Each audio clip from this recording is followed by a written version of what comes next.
All right, we are on to part 4 of Why Nice Guys Finish Last and How to Change That by Dating Coach Naz. If you're pretending to be somebody who likes things just because she does, that's when you're not being true to yourself, right? And that's something to keep in mind as well. Now, the fourth point here is you're not taking the lead, right? So nice guys, often what they do is they wait for the woman to take lead. And so whether it is initiating contact, it is making decisions, it is moving the relationship forward. Yes.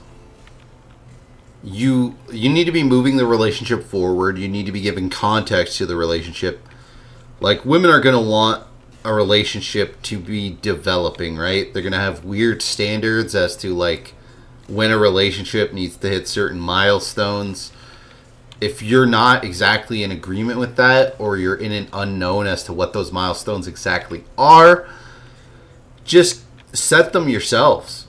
Say, this is what my milestone is, right? Because if you don't make it clear to your partner what those milestones are, and they're not really making it clear to you either, then that actually provides you the opportunity to set those milestones, right? Because a woman's typically not going to be like, oh, well, we're not living together and we've been dating for 3 years, so we need to break up because this isn't going anywhere.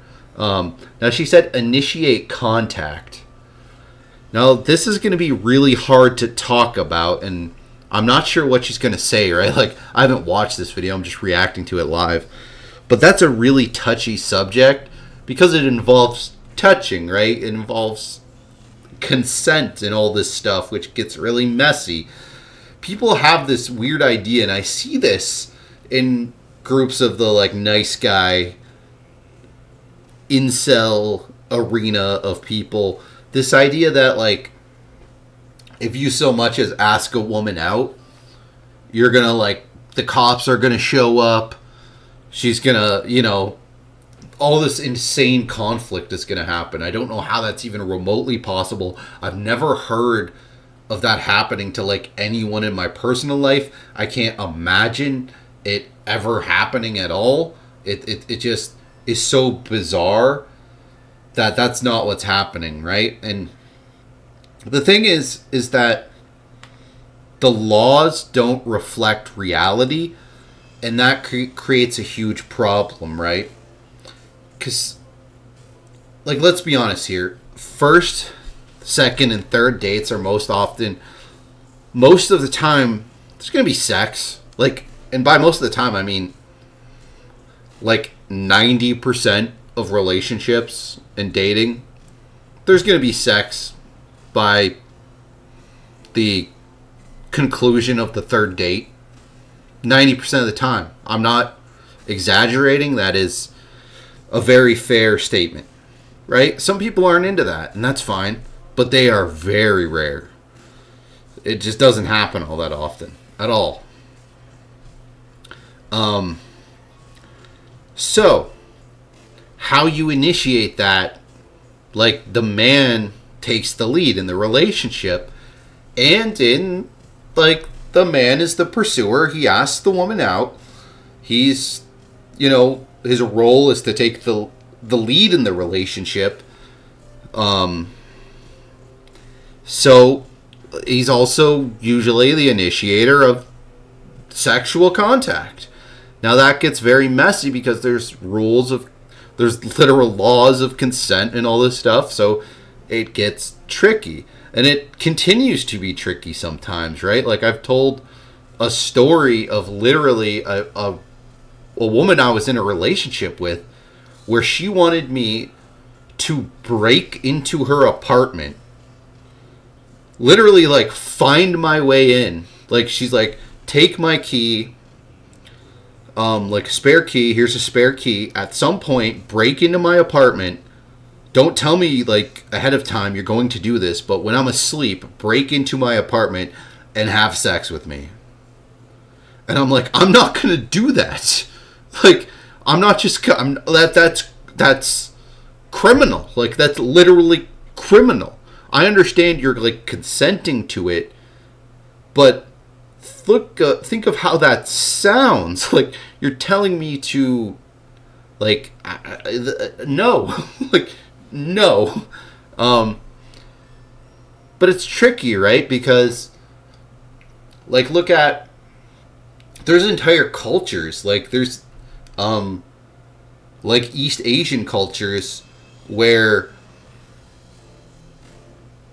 consent is like wildly different, where like it is insanely frowned upon for a woman to give consent even if she wants to hook up. So it's like, even in the Western world, it's weird, right? Like it's a weird gray area, and I don't know how I can give people advice on to how to navigate that, right? Like I'll tell you another story. And this is like, again, this is such a touchy subject. I've hooked up with women, been in relationships with women where they not only want to be choked during the deed, but during the choking, they ask to be choked harder. And then, again, ask to be choked harder again. Understand how, like, I'm like, that actually makes me uncomfortable, and I have to set boundaries on that, where it's like, all right, like, I can't. Like, I am a 6'2" man. I can't just, like, I'm not going to choke you to the point of leaving, like, bruises on your neck. I don't want to do that, because I might go to jail.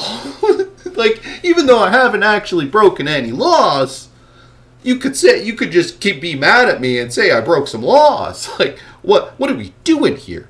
But those are some, like, some of the most outrageous examples that I'm giving. But in all reality, you need to be the one initiating a lot of these interactions, right? Like, I'm sorry, but women expect men to make a move, to grab them, make out with them, and escalate it. Start taking clothes off, right? Like, that kind of expectation is on men to be doing that, to be initiating sex. Now that gets incredibly, it genuinely, I understand, like, that it does put men in a risky position, because it's like, well, you expect me to take your clothes off. I've literally had it where women have expressed, flat out told me, that they are frustrated that I didn't, like, take their clothes off and just have sex with them. Or they're frustrated because they were wearing some, like, tight shorts and wanted me to grab their butt. Or, like I've had women tell me this to my face. You,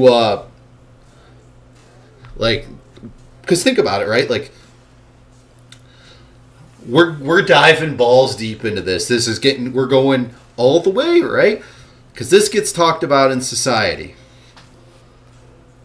What a woman is wearing when she accuses a guy of a crime of a certain nature, right? Oh, well, why does it... People in society, like feminists, will say this. Well, what does it matter what she was wearing? Here's why it matters what she was wearing.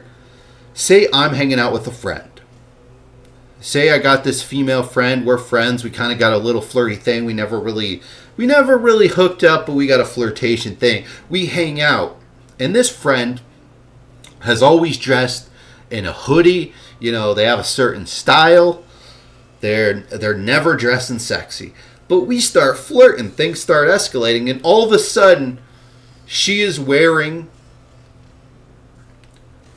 a short cut, sexy as hell dress, bending over in front of me, wearing, like, you know, her butt's hanging out, wearing the absolute sexiest clothes that I've ever seen her wear by a country mile.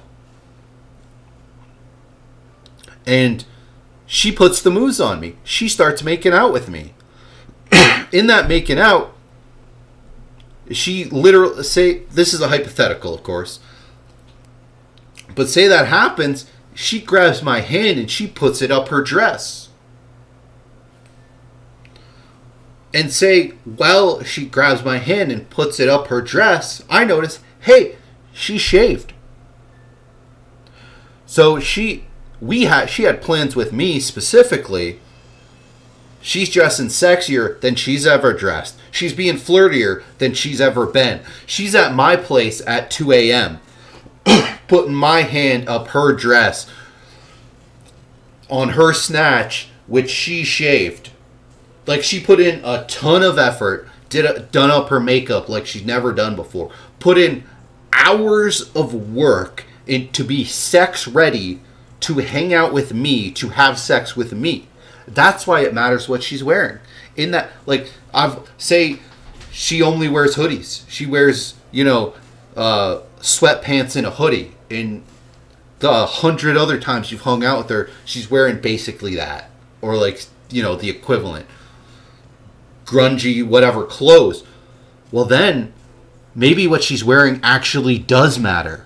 Right? Maybe where she is actually does matter. Maybe there's 100 context clues where she's giving nonverbal consent, right? Like 99% of consent is nonverbal, right? So she kind of glossed over it there. I don't know if she's gonna talk more about it, but that initiating contact is actually a very important topic to discuss at length because of stuff like that. Because things can be misconstrued. It can, right? There's certain times where where it seems like she wants to hook up and she actually doesn't. Then you just don't hook up. You just don't, you accept whatever is happening. And it's like, oh, well, holy, I read that wrong. Like, oh, I thought you wanted to bang, like, whatever. And you just, you move past it. You just don't, consent 1000% matters, but it's very tricky because it's nonverbal, and the expectation is that the man be pursuing sex. Right? Like, there's so many times where women, even if they aren't having sex with you, where they want you to at least make a move. Right? Like, they want you to try to have sex with them, even if it ain't gonna happen. And they're, like, insulted if you're not even going for it. Like, I've seen so many short videos on social media where it's like a girlfriend and she's like looking sexy for her man, and she's frustrated that he's not giving her attention. So then she, like, ramps it up, or, like,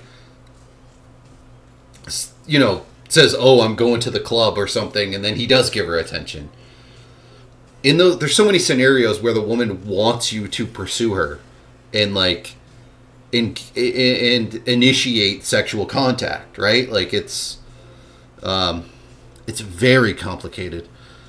And I feel like that doesn't get talked about enough. Like, it just gets glossed over. Like, it just gets mentioned like it's just such a clear-cut thing when it's not. It's not at all. It's always these weirdos who act like it's not the reality that women in dating want you to grab them and kiss them and take their clothes off. Whatever it is, you wait for her to take the lead, which is it's not the best way to go, because as a man, you're the leader.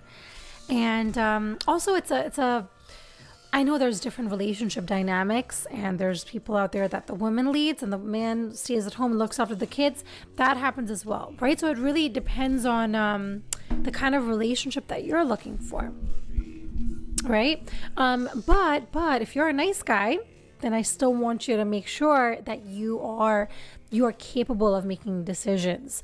If you are in a healthy relationship and you're able to communicate and talk about these things, and then you both figure out, hey, you know what, my woman wants to do this and I want to do this, and those are the roles you guys choose, that's a whole different scenario.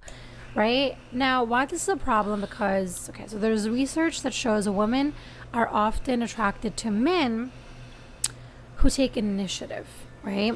In a study that was published in 2018, women are more likely to pursue men who demonstrate leadership and also decisiveness. That to me is very sexy, you know? And That to me is very sexy. Right? Like, think about what she just said. That to me is very sexy. Decisiveness. And like we just talked about, the expectation is that men be pursuing the woman and initiating contact.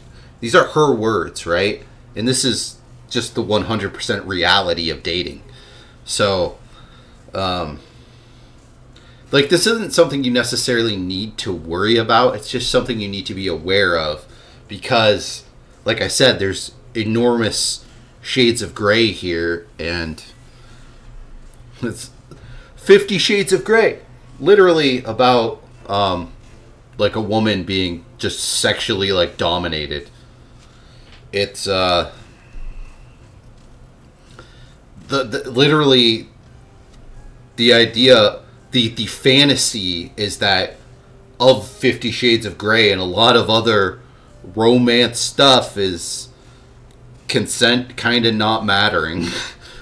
It's a fantasy that women have, a very like probably the biggest fantasy that women have when it comes to bedroom related stuff. Yeah, I don't know. Like, complicated topic. a lot of women, decisiveness and knowing what you want. The one thing women hate is when you're like, I don't know, I'm not sure.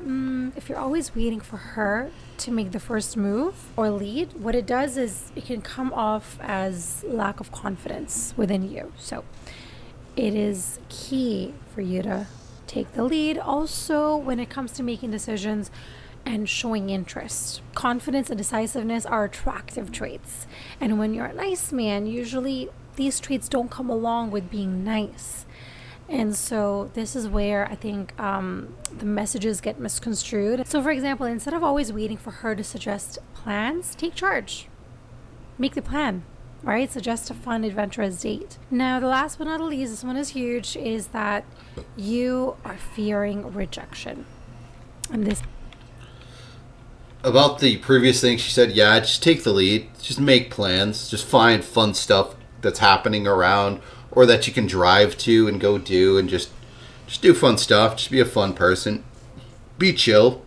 Be willing to like check out stuff that you've not checked out before.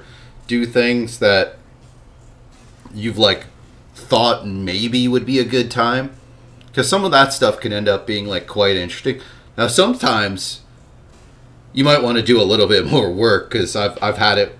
I've literally had it where I've gone on a date to something that the woman I was going on the date with said that this thing would be open, and I picked her up, we drove to it, and it just wasn't open. It was like some kind of like corn maze or something, and it had closed the weekend prior. So it's like, we should have called or something. And so you can do a little bit of forethought, but definitely have a go with the flow attitude. And it can be very simple, right? Like, some of the best times I've ever had with a partner is going, like, driving an hour to, like, a place that's not even, like, a really big city, but, like, a kind of big city. Just going on a short trip, like, 2-day trip, like, going somewhere, getting a hotel room, like, having a good time. very like minimal, very basic stuff that we mostly could have done just staying in the city that we live in, but just spending time together. Like, that's just gonna go over really well, right? Just planning something like that where it's just like spending time together. I deal with this with my men all day long, rejection. And that's one thing that we all need to just accept. Rejection is, I go through rejection just on YouTube. Like, we all go through a form of rejection, no matter who you are, even if you're the most hottest, sexiest man with 10-pack abs, whatever, it doesn't matter, with a house and with a car and with, because I speak to these men all day long, men that are really, they have everything. They have everything. We talked about it in an earlier part. 100%. These guys are phenomenal. They have everything. They don't even it'd be hard for them to even improve at all. Increase their dating market value or whatever you want to call it. And they get rejected. That's a core part of being a man, right? Like, you're the pursuer and you're going to get rejected a ton. It's fundamentally going to happen. You need to consider that probably half of the women in your dating range, the women that you may ask out, are going to be in relationships.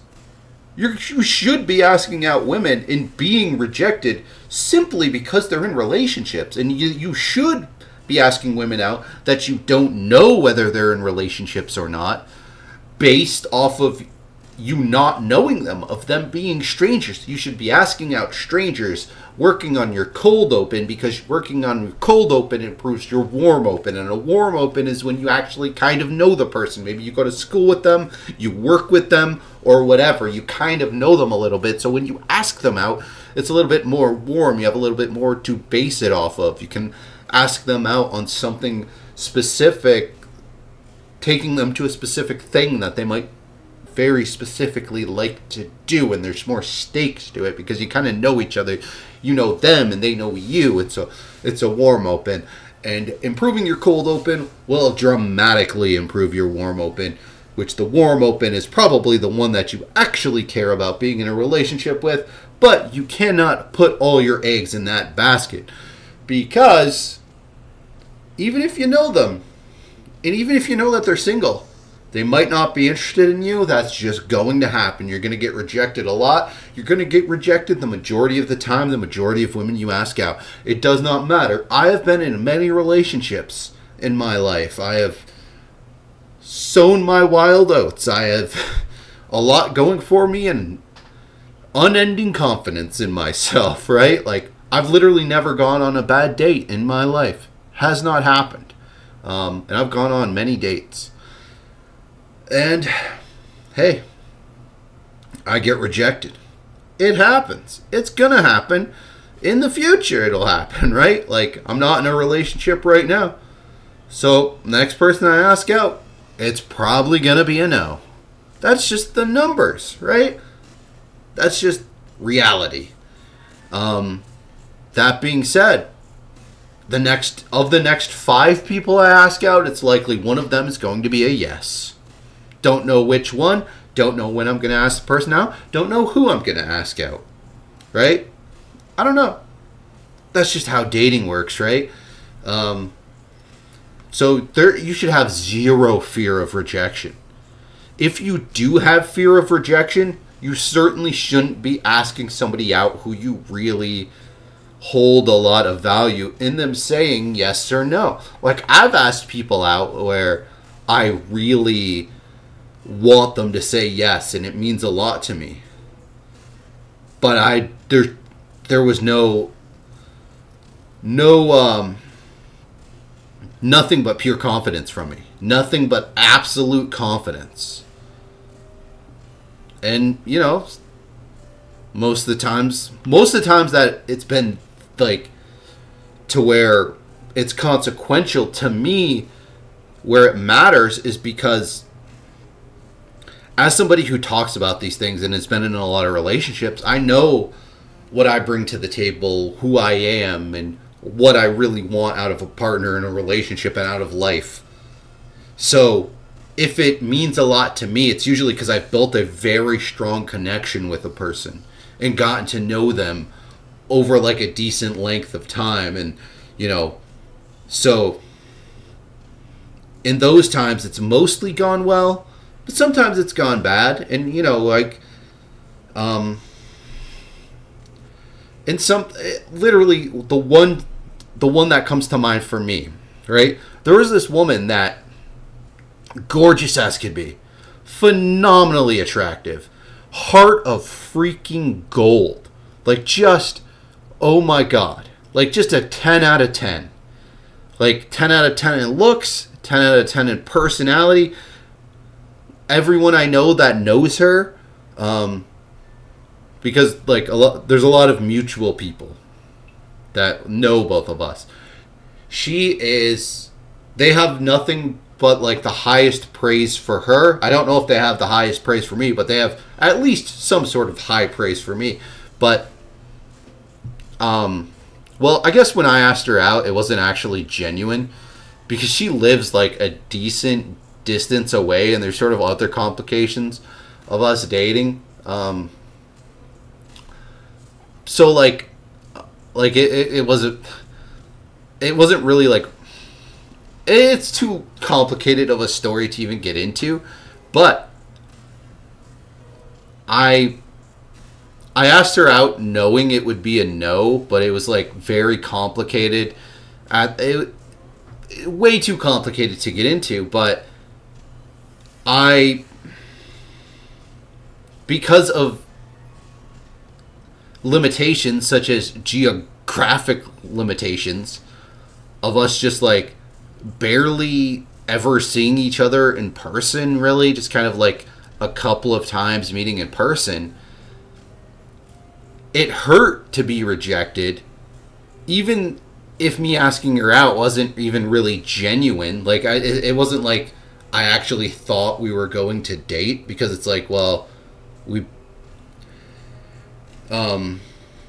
there would just be way too much complications and limitations, because of like, well, we don't live near each other, so it wouldn't really work anyway. And she was kind of just getting out of a relationship and kind of like potentially getting back together with that. It just couldn't possibly work, and it stings. Like, it was years ago, but it still stings because it's like we built this huge connection, and it didn't end up like amounting to anything. But kind of like, who cares? Like, you know what I mean? Like, just because that happened, why? Like, it's just, life happens, right? And sometimes, you know, and then sometimes people have different reasons for doing whatever. Sometimes somebody goes to college somewhere, so they move hours and hours away, and you never even see them again, right? And it's somebody you were really compatible with and had a solid connection with, and maybe you could have ended up dating, but they just moved away and you never saw them again. But maybe if you had lived in the same area, something would have happened. But you can't live your life that way, right? And I don't know, just, you have to accept rejection. And the best way to do that is to get rejected. You have to put yourself out there. You have to get experience. You have to get good at asking people out. You have to get good at being in a relationship, right? Like, again, a different person who I had this really good friendship with, she moved away and went to college somewhere. And I've only seen her one time since then. It's been like years. It's been like almost 8 years, maybe. I've seen this person one time, and that whole time they were like visiting town, and I ran into them randomly. You know, other than that, I ain't never seen them. So it's just, it sucks. Like, rejection sucks. And when it means something to you, it really sucks. But guess what? There's tons of great women out there. There's tons of great men out there. And even if I had, like, say, this girl who, like, moved away to go to college, even if she had stayed, there's no guarantee that if we had dated that it even would have worked out, right? Just because we were both awesome people and we got along great and had this great friendship, we probably both weren't, like, very mature at the time, right? Like, yeah, I don't know. It probably wouldn't have worked out anyway, realistically.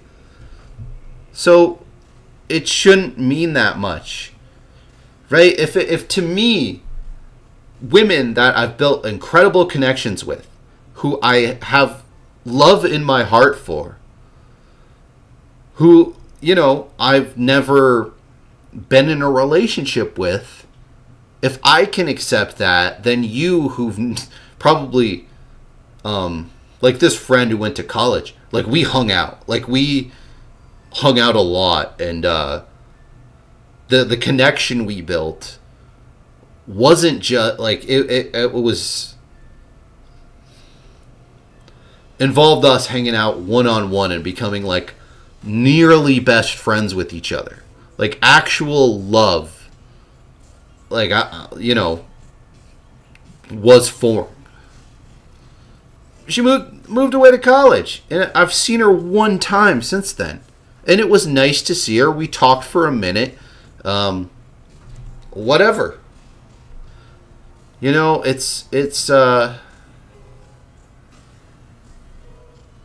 is what it is, right? Like I don't have any. Even if I had dated this person, she probably would have moved away to college anyway. Like we would have tried to make a long distance relationship work, and it certainly would have failed, right? Like, who knows what would have happened? Who knows? Could have ended disastrously. But they still get rejected. So it doesn't matter if you're rich, if you're short, if you're tall, if you're big, if you're small. Every single man on the planet gets rejected. I just want you to keep that into your mind. I get rejected, and I'm a full package, baby. All right? So I'm being real. I'm not joking. Anyways, a lot of nice men fear rejection is because they avoid taking risks or expressing their true desires because they fear rejection. Like, what if I do show up as my true self, and what if I do state my desire and I get rejected, right? They just can't handle that. And the reason why this is a problem is because fear of rejection can keep you, please listen to this, excuse me, can keep you from taking the necessary steps to build a strong connection. Okay, it keeps you in a loop of just living out of fear. And as I always mention this, in life, always ask yourself: are you making this decision out of fear, or are you making out of love? Those are two different energies, right? So I'll tell another story since we're going down a personal story rabbit hole. I ran into a woman. This was a couple of years ago. Hadn't seen her in a few years. Or, like, I had seen her, but, like, kind of in passing, right? And it's kind of like, we walk by, we say hello. But we just never really, like, rekindled our friendship, our connection that we had. And all these stories I'm telling are different women, by the way. But we had a past, right? We didn't date, but we definitely had a past. Like, some stuff happened. I digress. But she's somebody who I had major feelings for a good chunk of time, and was incredibly close with, and she meant a lot to me for a pretty good chunk of time, right? So I run into her. That's the first time I really run into her and we talk for like a good chunk of time. Because usually it's like, you know, you see her and whoever, like, you know, her and her family at some event, and you kind of like wave, say hi, maybe talk for 30 seconds and on with it. It was kind of like that, but then we ran into each other, and like talked to each other for a bit, and even though I have no idea if I would even want to be in a relationship with her, just the fact that I had those feelings in the past, like, I went to kiss her, right? Like, I just went for a kiss. She rejected the kiss. I don't even know if I wanted to kiss her. I don't even know if I would, like, date her. I don't even know if she was dating someone at the time. It's just, I had feelings for her in the past. I don't even know if I had feelings for her in the present when this happened. But I'm like, I'm just going for it. Like, whatever. Like, it's what I'm gonna do. Like, it's like, I didn't even think about it. It wasn't even like a thought. It was just, all right. Like, it literally, it was like as though my brain just in a split second was like, all right, you had feelings for her in the past, kiss her. I got rejected. I kind of like knew that I would, because it's like, all right, well, that's kind of a bit forward, a bit like, if that were to happen, say we were to like kiss or hook up or whatever were to happen, it probably would have been like more of a rekindling of our friendship and then us hooking up. But like, there's a, and she was like,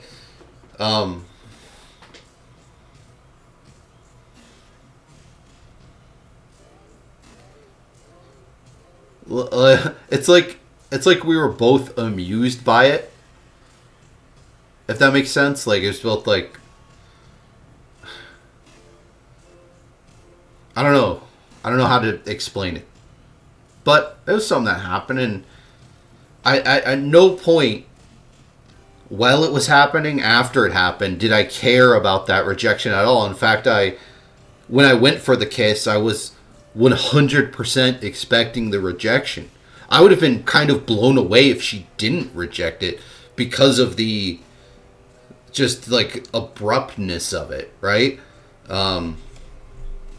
But yeah, I kind of like in that scenario wanted to be rejected, because I was in no position to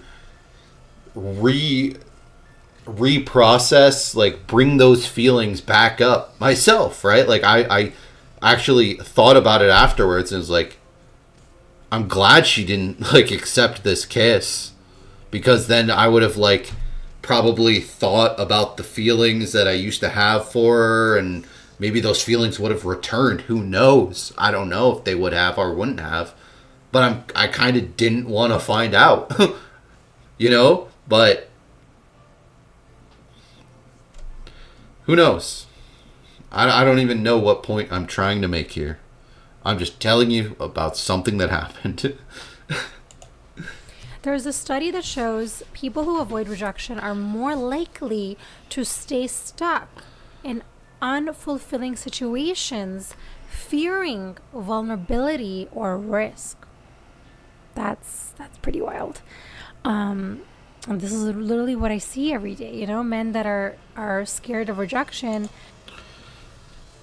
Yeah, I'll tell this story since we're talking about it, and some of you haven't watched my other videos, but if you do, I will tell this story. I've told it in so many videos, but I'll try to make it quick. The summer before I started college, I decided I was going to party with my cousin. So I wanted to kind of get all the like partying, I guess, out of my system, because I wanted to take college very seriously, and I did. So I mean, I still had tons of fun in college. It ended up being not as like intense as I thought it would be. I took a competitive program, um, and I'm just like better at school than I guess I thought maybe I might be. I don't know, but I did quite well in school and chilled out like as soon as it started. But I took it seriously ahead of time, and I'm like, I want to get all of the partying out of my system before I go to college. I'm going to party it up this summer. And then me and my cousin were talking about how like asking out chicks and how just our different like little like techniques and things we've noticed. Not like a major conversation, but we just decided that we were going to each ask out 300 women that summer. We gave ourselves like to the end of the summer, like, hey, we're gonna party it up. We're gonna like go to like 4th of July type events. We're gonna encounter people, right? And there's gonna be opportunities to ask out women. We're each gonna ask out 300 women. So we both did that within a month, like before. Like, we started, I think, middle of July. I'm sorry, middle of June. By middle of July, we'd each asked out over 300 women. Now, because there was, large events with, like, thousands of people that we attended, it was very easy. It was, like, not difficult to do. And it was a ton of fun. It was, like, so much fun. It was one of the funnest things I've ever done in my life. Now, I was in a different country, and my phone didn't work. Like, I didn't have a phone plan to where my phone would even work in the United States. So my phone was just not working without Wi-Fi. So, like, I just didn't even, like, for some of these women, I basically put their phone numbers in my phone and instantly deleted them. I gave them numbers. Like, if they wanted me to put my phone number into their phone, I just put random numbers. Like, stuff like that. I didn't even have the means to, like, meet up with these women.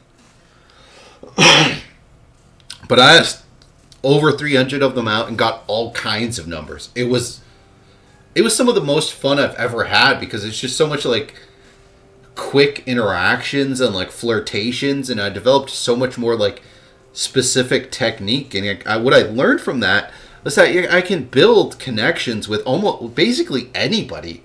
Like, some of the chicks I asked out were like goth chicks, rocker chicks, sporty chicks, like, just the total, like, gamut of, like, attractive women. I was in my early 20s when this happened, so, like, in their early 20s. It was a blast. It was an absolute blast. And I didn't really have a fear of rejection before that, but I certainly didn't have any fear of rejection after that. I think if anything, I was just like, man, the amount of numbers that I got exceeded my expectations by quite a bit. And I was already good at asking women out prior to that because I already didn't have a fear of rejection. So I'm like, all right, well, I'm going to ask out all these women. My phone doesn't even work, so, like, I'm not even going to be able to, like, connect with them, really. Like, I'm not going to be able to follow up with asking them out, but I'm still going to do it, and it'll be a blast.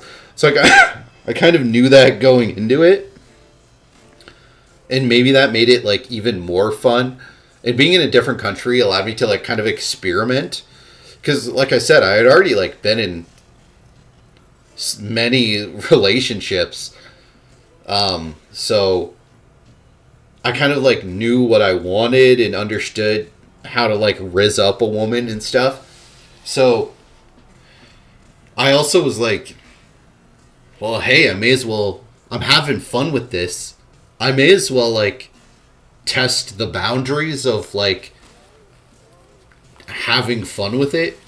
And it was just an absolute blast. And like the women that I asked out had an absolute blast. Even if they didn't give me their number, it was still a fun social interaction, because it's like, oh, well, you just, if you just instantly accept the rejection, you can still have a great social interaction. And if, say this had been like local women, if I wasn't in another country,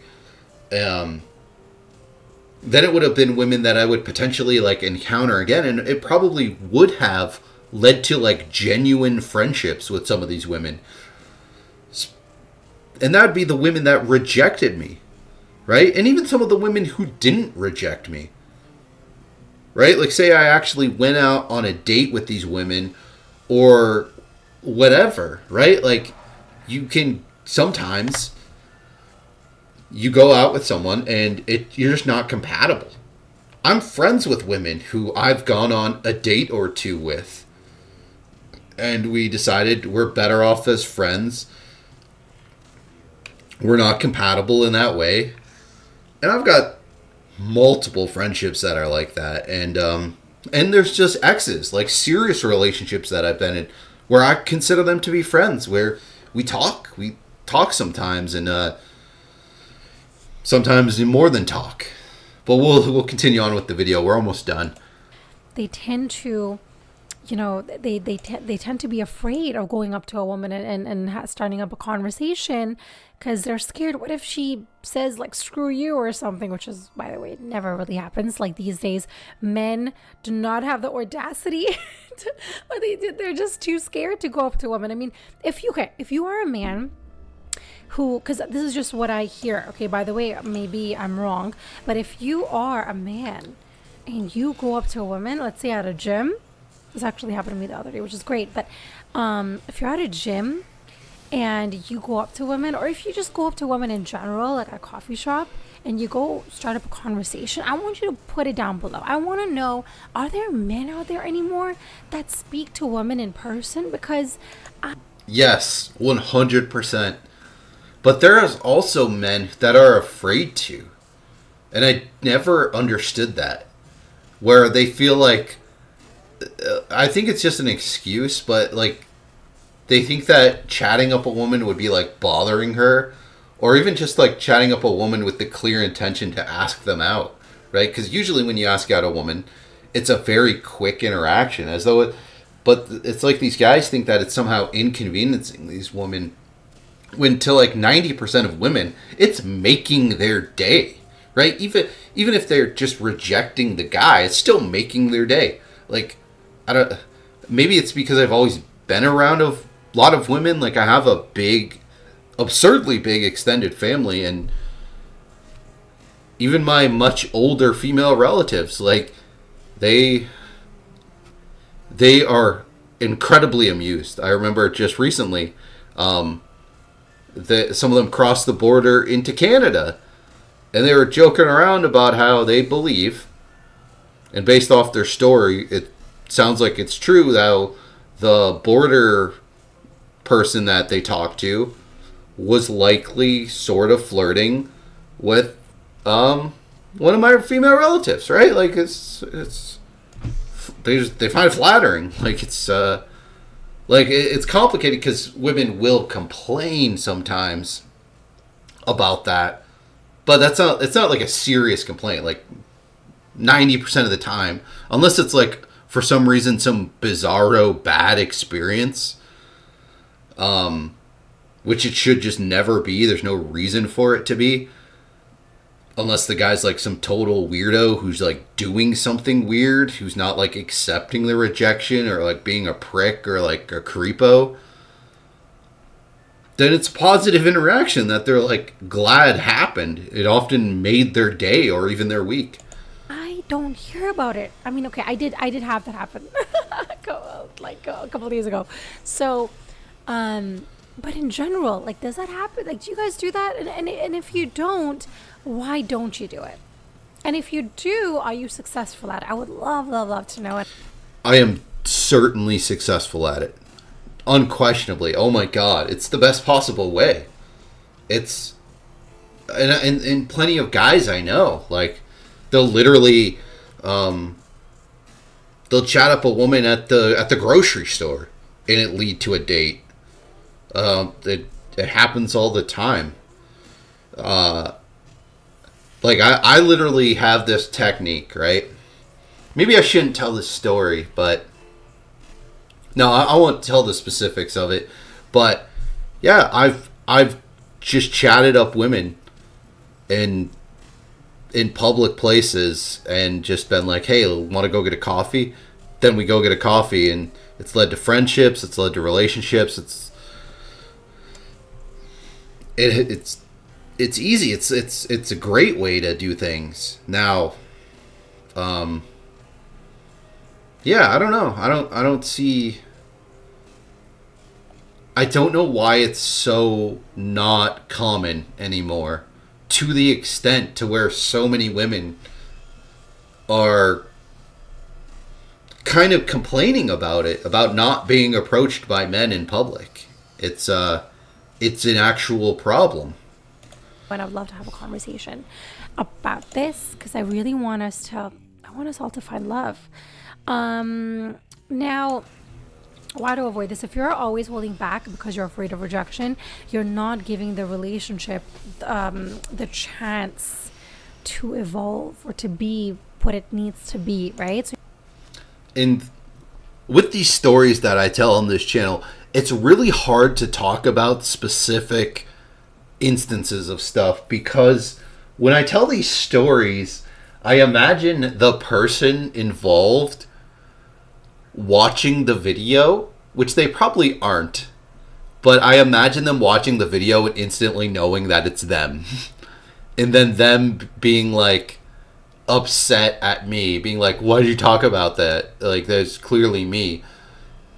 And it's like, well, I don't know, but I'm sure that's never going to happen. Because I don't know how they would stumble upon my content. But I guess it's theoretically possible. I've got a great story. Yeah, this person's never going to stumble upon this. There's no way. Even if they somehow stumbled upon my channel, I don't think they would watch enough. They wouldn't be watching this far into this video to really get to this detail. But, so I developed this idea. It just popped into my head this one time. So I was at the casino late at night, so there wasn't all that many people there. And this woman walks by with just wearing some really nice pants. Let's put it that way. And I was like, oh my God. My God. There's not that many people at the casino. There's not that much. Like, I'm kind of bored. And like, just, I used to work night shifts. So going to the casino, it used to be open here like 24 hours. So it was like something to do to keep me awake, to adjust my sleep schedule to working night shifts. Because you kind of run out of stuff to do at like, 3 a.m. Everything's closed. Besides Tim Hortons. So anyway, I see this woman who then just, her backside is just, whew, my goodness. Whew. So I'm like, I'm gonna, like, she walked to the other end of the casino, which is not that big of a casino, right? Like, it's a one big room, bunch of slot machines. None of the tables are open that late at night. Pretty, like, not, I would say a medium-sized casino. But I decide that I'm going to come up with, and this just, like, instantly popped in my head, because I looked in my wallet, because I was going to feed some more $20 bills into the slot machine I was playing. But I see a $5 bill. And I'm like, I'm going to walk up to that woman and say, hey, you dropped this $5 bill over there. And I'm returning it to you. And then I'm going to ask her to go to coffee. So I do that. Exact thing. You know what she says? She's like, oh my God, thank you so much. Like, most people would have just picked it up and walked away. Like, that's so nice of you. That's such a great thing. And we went and got coffee, and it led to us hanging out. Put it that way. And yeah, so that splash of brilliance that came to me. Now, people, this was like years ago. This was pre-pandemic. So it was not the, like, people use cash far less than what they did pre-pandemic. So it's going to be harder to actually convince somebody, like, you know, because part of this, you're kind of like lying to somebody, but they're going to know that they didn't have $5 in their pocket most situations, right? Whereas this situation, it was actually very reasonable that the person, like, would believe that they had dropped $5. Like, that might be harder to pull off as society becomes more and more cashless as time goes on. So it's not the best technique in the world, but for a time it was brilliant. So I call it the $5 technique. I've literally only used it one other time since then, and I mostly just find it funny. But yeah, I don't know. But even if I hadn't come up with that, I was 100% going to go talk to this woman and ask her to get coffee. Because, like I said, only the place we were already at, the casino, and then Tim Hortons. And I guess there's a 24-hour McDonald's. There was a 24-hour pharmacy, and like gas stations, grocery stores, or not grocery stores, convenience stores, like a couple of them are 24 hours. So really the only thing to do at that point is go to Tim Hortons, which is like a coffee and donut shop, like a fast food. But people hang out at them and sit and talk. Like, go to pretty much any Tim Hortons in Canada at any point at night, and there's going to be at least two old guys talking to each other in there, right? Like, it's like normal. It's like a place people can hang out and talk, and it's just something to do. It's about the only thing there would be to do at like 3 or 4 a.m. Because we talked there at the casino for a bit, and then we went to the Tim Hortons. So yeah, so we'll keep hammering through this video, but certainly there are men out there who are talking to women face to face, and those who do it understand that it is the best possible method of talking to women. So you're always, again, you're threading, you're like, I don't know, you're nervous, you're anxious, you're stuck in your mind, instead of just living and like, you know what, if she... In fact, I can think of women, right? Like, I'm single right now. I can think of women where I'm certainly going to approach them and ask them out, right? And they probably ain't going to see this, but there's a woman that works at a grocery store, right? Similar thing. Good looking girl. Nice backside. I'm going to ask her out. And literally, this is going to sound... Maybe this is wiling too much. Maybe this is too specific. There's another woman I'm going to ask out who's got a ring on her finger. She's probably going to reject me. There is like a 95% chance she's going to reject me. Now, she didn't tell me she was married, but she's got a ring on her finger.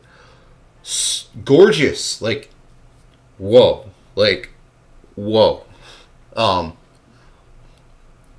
actually a doctor. Like, a doctor who is, I won't say too much, but literally a bombshell, absurdly attractive doctor with a ring on her finger. Probably married. Almost certainly married. But I'm going to ask her out, and I'm going to make her day. she's certainly going to reject me, but I don't know. I just want to make her day. And I want to say, hey, you're attractive. And hey, I didn't notice that ring on your finger. And I'm going to get rejected, and it's going to be a great time. It's going to be hilarious. That's that. I don't know. I don't even really know why I'm going to do it, other than I think it will be fun. He doesn't like me for who I am. Great. That means I'm that much closer to meeting my soulmate. It's where I'm. And I'm gonna be surprised and incredibly disappointed that she's married. Right? I'm going to express my disappointment very briefly. Like, I'm just gonna ask her out and get turned down and continue on with my day. But I'm in my quick being rejected. I'm going to end that interaction, that portion of the interaction, by saying that I'm surprised and disappointed that she is married, but in a fun, awesome way. I'm saying it's all about your mindset. It's all about how you speak to yourself. You have to be your own cheerleader. If you do face rejection, which all of us do, face it with confidence, and know that the rejection does not have anything to do with your worthiness as a human being. Sometimes this is where if you're more spiritual, it's going to help you out. Because if you just believe that everything is meant to happen at the right time, there is something that is guiding all of us. I don't believe in that at all. I am spiritual, like, more in the sense that I believe that that people have spirits, and those spirits are more powerful than what we can perceive, and that there is an afterlife, and that there is a creator, and that everything didn't spawn from nothing. That there's some kind of purpose, but I don't know what it is, and I certainly don't believe in destiny. But that kind of stuff helps a lot of people in a lot of ways. So if it helps you, you do you. But I like to tell people that just live in the real world. And in the real world we live in, there are billions of people. Right? Like, you're kind of reduced. If you are, say you're gay, well, your dating pool's a little smaller than if you were straight. But it's still pretty big. Realistically, it's pretty big. Maybe you gotta, like, move locations. Maybe you gotta move to a slightly more urban area. Bigger city than, that sucks. But most of us are straight. And that means we have a giant ocean of possibilities of people to potentially date. Like, if you live in a place, if the county you live in has 100,000 people, that means you have got, like, at least 3,000 people who are single and in your age range of dating. Assuming that your age range is, like, even like decently long, like a 10-year age range of what, like 5 years older than you, 5 years younger than you. You've got like 3,000 people. If your county has at least 100,000 people. If it has more than that, then just multiply that by whatever. Like, there's no excuse. There's tons of people out there.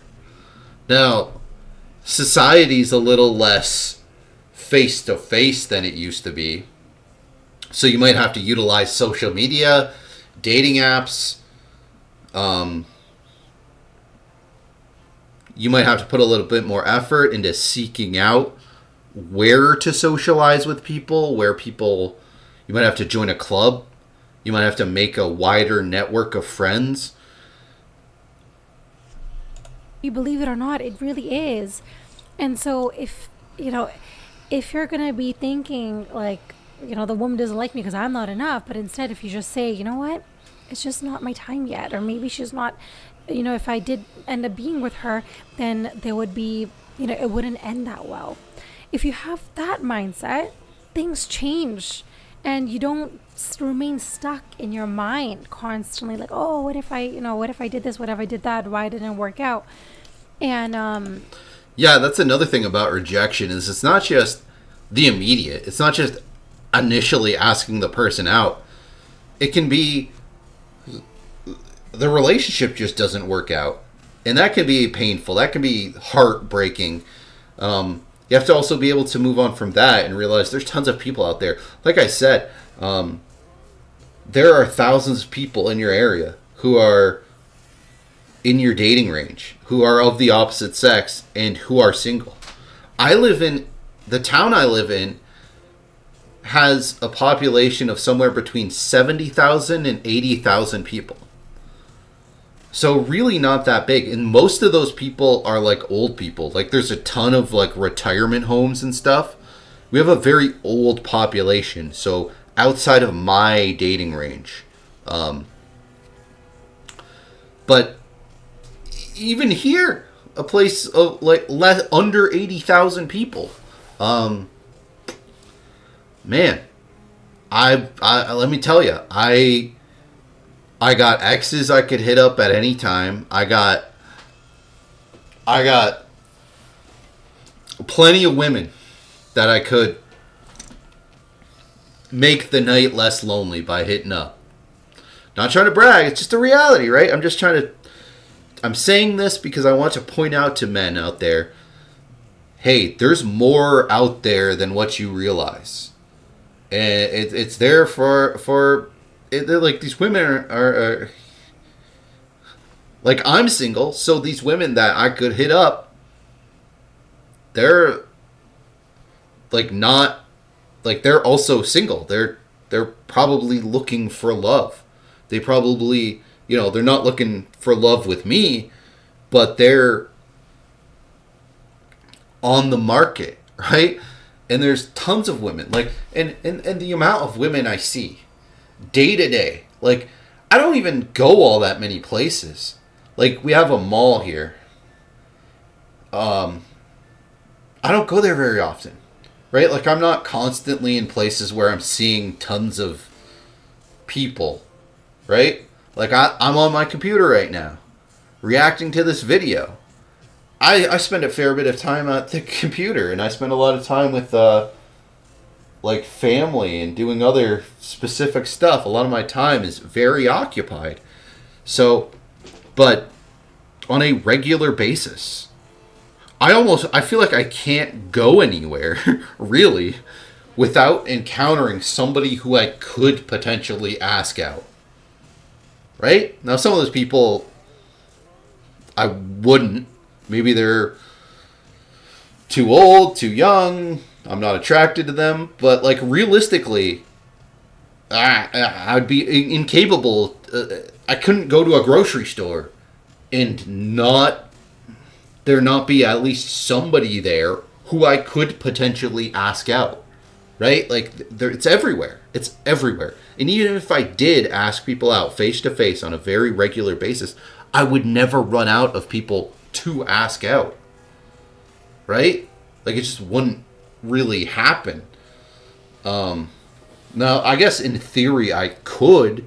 I'd have to go on an absolute rampage of asking people out. But really it wouldn't. It wouldn't, because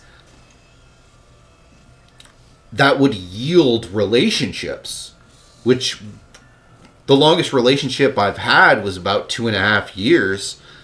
So there just wouldn't be enough time in my lifetime, because asking all those women out would lead to so many relationships. So fundamentally, I couldn't ask them all out. I just couldn't. There just isn't enough time in a lifetime to catch up to the number of available women out there. In my relatively small area, now there's people out there who live in small towns, right? Where there's way less people. I get that. But look at the county you live in. What is the actual population of the county you live in? All right, that might be small. There's some pretty small counties out there. But what about all of the bordering counties? You're telling me not one of them has 100,000 people in it? If that's the case, if that's genuinely the truth of where you live and you're lonely, you should probably move. Move to somewhere where there's a little bit more people. Increase your options. And start putting yourself out there. Start actually asking people out. That's what you gotta do. It's the only solution. And also just accepting the fact that rejection is part of dating, and forget dating, it's part of life. Whether you're in business, whether you're at work, whether you're any aspect of life, you're going to get rejected. Now, for example, if you're avoiding to ask her out, if you're in fear that, she might say no, the thing is, right, I could see nowadays maybe you have the fear that she says yes. Then you go on the date, it's super great. Then it turns out she's a dude. Could happen. That's not really a fear I have. I don't know how I would feel if that did happen. Who knows? Don't know why that springs to mind, but my brain was like, alright, I'm definitely not afraid of being rejected. What am I afraid of? I don't know. Missing out on a chance to form a... We are very far into this, and I have reacted to all of this raw and one after another. So, I am getting tired. Meaningful connection is like, guess what? What if she is your soulmate? What if she is the one for you? But because of that fear, you're holding yourself back. Just take these 5 points that I have. That is so important. That is so outrageously important. That's why I freaking went for the kiss with the woman who I had a past with when I talked to her. That's why I'm asking you out. I am asking you out, women. Like, I'm going to because of that exact reason, right? Because what if you were awesome, right? What if the woman I talked about earlier, right, who's a 10 out of 10 in looks and a 10 out of 10 in personality, she could be a freaking 3 out of 10 in looks, and her 10 out of 10 personality would still make me want to be with her. Abso-freaking-lutely, right? Like, that's kind of the thing, right? That's like, I absolutely would, right? No question about it. So there's no way for me to know that from a stranger, from just some random woman. I don't know if she would have that 10 out of 10 personality, but the potential is there. So I don't care. I'm going to ask you out. Right? Well, it depends on the situation as well. I'm not going to, like, greatly inconvenience myself to ask you out.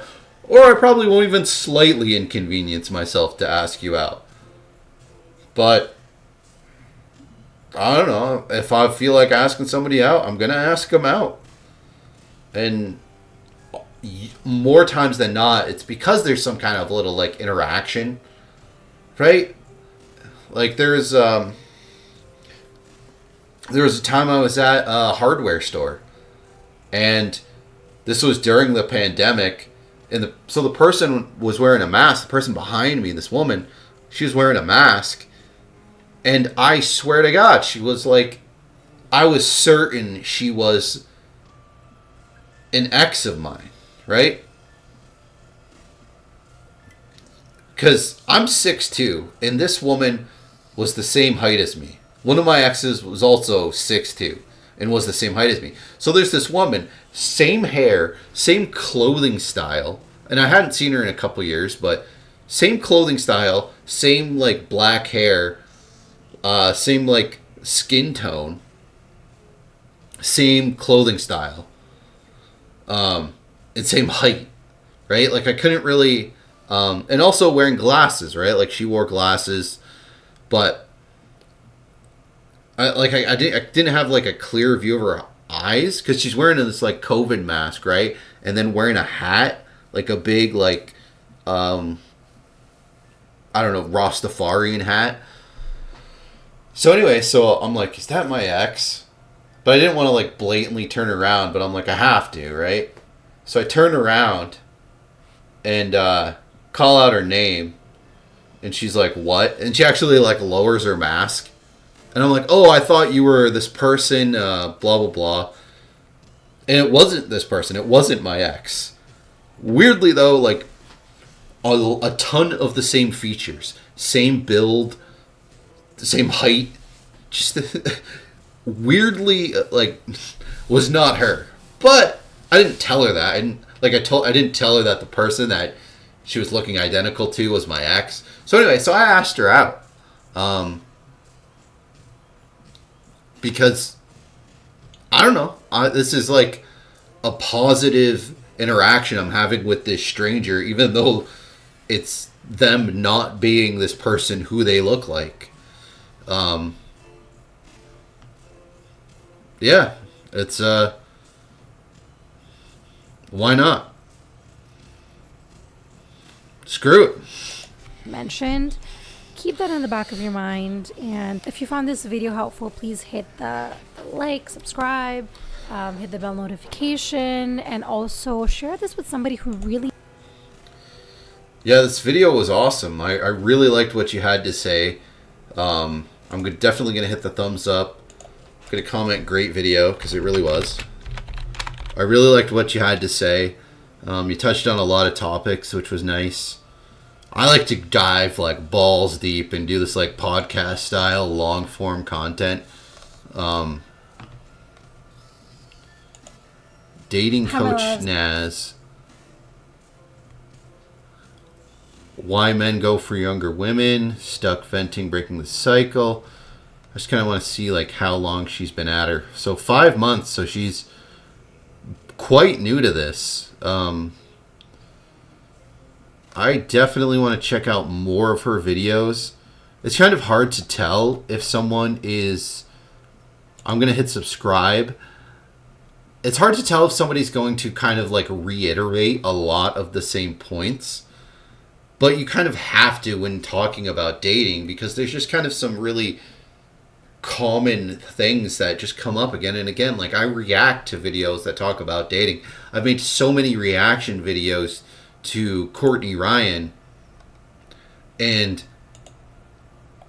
it's gonna be a lot of going over the exact same things again and again, and so it's really hard to keep it fresh, these topics. But yeah, I'll probably find another dating coach Naz video to react to, because I like doing this, and I hope, just like she hopes people get something out of it, I hope people get something out of watching me as well, because it I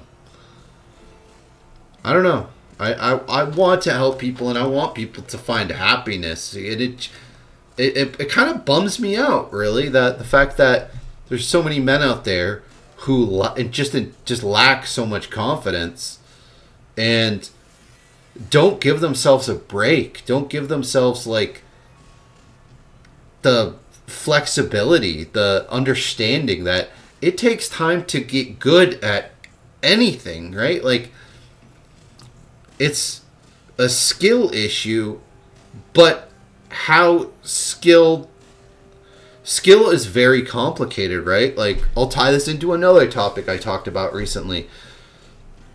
Tyler 1, right? Like, Tyler 1 is nearly a grandmaster in chess. Like, this guy plays League of Legends, got challenger, got to like the highest rank in all the roles, which is crazy, right? Like, has anyone else even done that? I don't know. Like, the guy has enormous accomplishments in this video game that he live streams.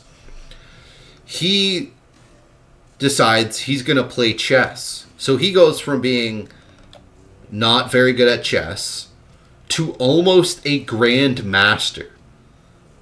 Now, he's a very skilled gamer, for sure. But he also played like thousands of games of chess. And now he's playing World of Warcraft. But you know how he's playing World of Warcraft?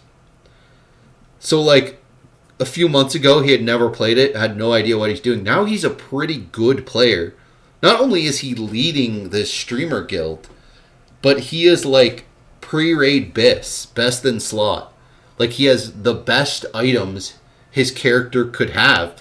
He just got, like, Skull Flame Shield just dropped for him. So he's, like, tested out this new video game. Went from... and one of the biggest video games of all time. One of this just enormous, complicated video game where you're playing with other people. And he is now... His character is geared to all hell. And he's excelling incredibly at this game that he knew nothing about a few months ago. But how is he doing that? He's streaming the game and he's playing like 12 plus hours a day. Like he did with chess, like he did with League of Legends. He just plays. He gives himself the time to get really freaking good at stuff. So it pains me when people out there, whether it's men or women, don't give themselves the time to get good at dating and being in a relationship. It almost pains me more for women that they don't give themselves time to get good at being in relationships, because it's hard. It's a lot of work. And a lot of women, since we're talking about nice guys, they allow themselves to be in these weird parasitic relationships where it is not remotely balanced, where they're bringing almost nothing to the table, where they're not remotely supportive of their man. And like I said, women they would be very well served to just simply learn how to elevate their man, how to make their man confident. Like, think about it, women. If you could take a man who's not confident and make him confident, he's going to excel at everything in his life and be able to lead you confidently and make your life better. It's actually like a cheat code. Like these guys who are incredible but just lack confidence, you can give them that confidence. Right? Like, and you can take a man who has like 90% of what you want and bring him to being 100% of what you want and beyond. 110% of what you want. Right? And there's so many men that I know that are like right there, that they could easily be that with a little bit of like support. And it pains me though, because like so many women honestly have this attitude that they don't need to bring anything to the table, and they don't need to improve at being in a relationship. And it's so bizarre to me, because there's so many women out there who are frustrated and lonely and in terrible relationships, and a lot of it's kind of like self-inflicted.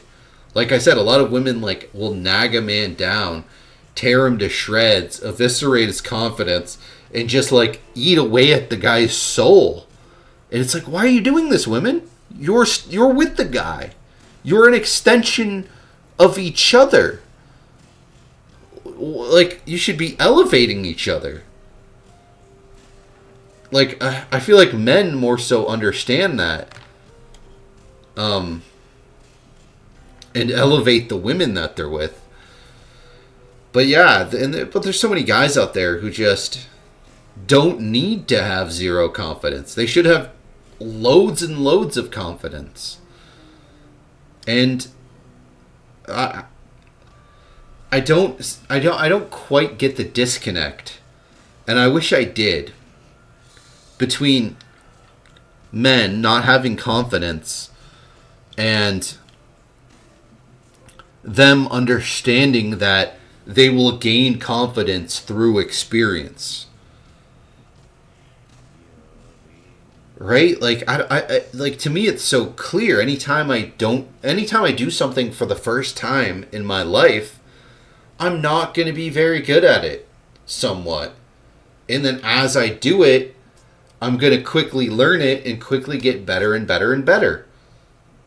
That's just how everything works. And that includes dating women, having sex with women, having relationships. Right? I mean, it's really just a matter of doing it. And it's actually that easy. Right? Like she literally said in her video, are there men out there who talk to women face to face? Think of how outrageous of a statement that is. Imagine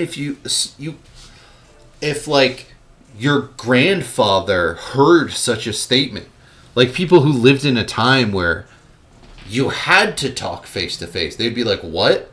Are these men like just complete morons? Why aren't they just talking to women and asking them out? Why would you ever not? Why would you not be doing that? That's insane. They're not asking women out. They're not talking to women, but they're complaining about being lonely. Are they lunatics? Has the world gone mad?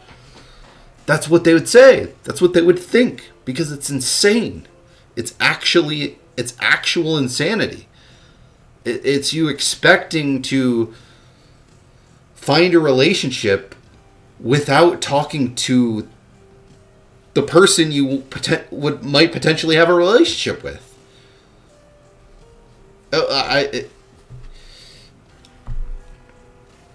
It's bizarre. It's so bizarre because I realized this as like a kid. As a kid, I realized, all right, at some point in my life, even before I had any interest in dating, I'm like, all right, at some point later on in life, I'm going to be in some relationship with some woman. So, I don't know. Girls are cool. I'm already friends with girls. Maybe I should continue to be friends with girls, because eventually I'm going to be in a relationship with a girl. And, like, we're going to live together and have kids and stuff like that. So we're going to have, like, I'm going to be stuck with some woman for a long time. That sounds bad. But, you know, like, you're stuck with your family. When you're a kid, you're stuck with whoever your family is. That's who you live with. You have to get along for a very long period of time. So you start to realize, like, oh, I'm going to have to find somebody who I can get along with, like, forever. And, oh, like, talking to women, some guys find that difficult. So I should be friends with girls. So I'm, like, definitely good at talking to girls because it's going to matter down the road. I realized that as a kid. Before I had any interest in dating. Before I had ever even gotten a boner. Like, so it blows my mind that, like, grown men. There's grown men out there who don't talk to women. Like, at all. It's insane. It's like, really? You don't have any female friends at all? You're not friends with any women. How? How does that even happen? How do you not how do you not accidentally make friends with some women? It is so... I don't even understand it. I've only worked two places in my life, and I've made friends. Like, it's... Even... Like, to me, it'd be so bizarre. So bizarre to work with people. Right? Some of these people, like, you know, they don't have any jobs, and... Some of these dudes, let me tell you, they don't interact with any people at all. No, like, human interaction, really, outside of, like, their immediate family. They don't interact with people. But those that do, it's insane that they haven't developed a friendship. Right? Like, how does that just not naturally happen through, like, going to school or working at a place or knowing people? You should have friendships with women. It should have just naturally already happened. If it hasn't happened, well, first of all, I feel like some guys don't understand that there's value there. That, like I said, like I've said this in other videos, that your interactions all have to do with everything else, right? Just like we talked about how your confidence in dating actually extends to your confidence with everything else in life. Like she mentioned, business. Gaining confidence is going to just help you in all avenues of life. That's because in all avenues of life, your socializing affects outcomes. It affects everything. It's critically important.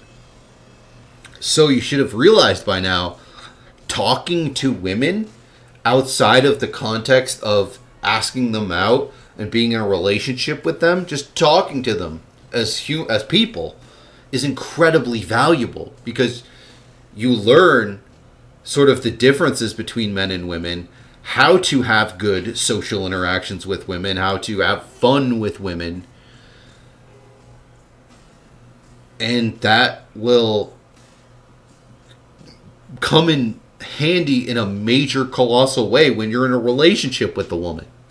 Like, some of the best, probably objectively the best part of being in a relationship is having somebody to just have a good time with, just to spend time with, just to experience things with, right?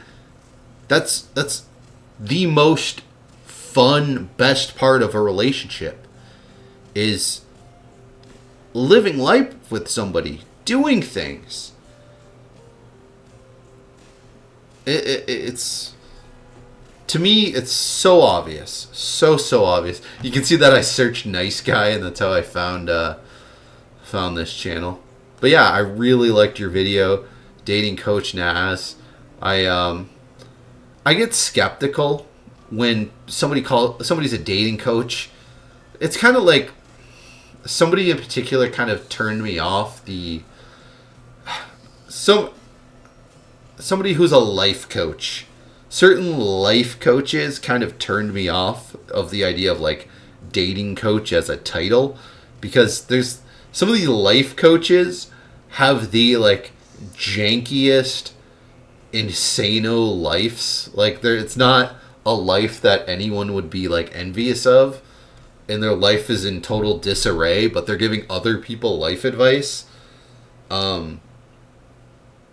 Which can be very valid, right? Like, there are people who have major problems with their mental health who would be some of the best people to give it, counseling or advice to somebody suffering through mental health problems, because they've gone through it firsthand.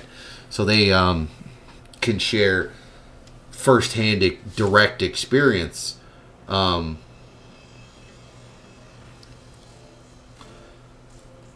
Yeah, so Dating Coach Naz, I might follow you on the socials there. Yeah, check her out. I'll probably be reacting to more of her videos. See which ones strike me as being the ones to watch. I am very tired. I am so tired. It is actually incredibly late, but yeah, we'll look for more to react to. Great video.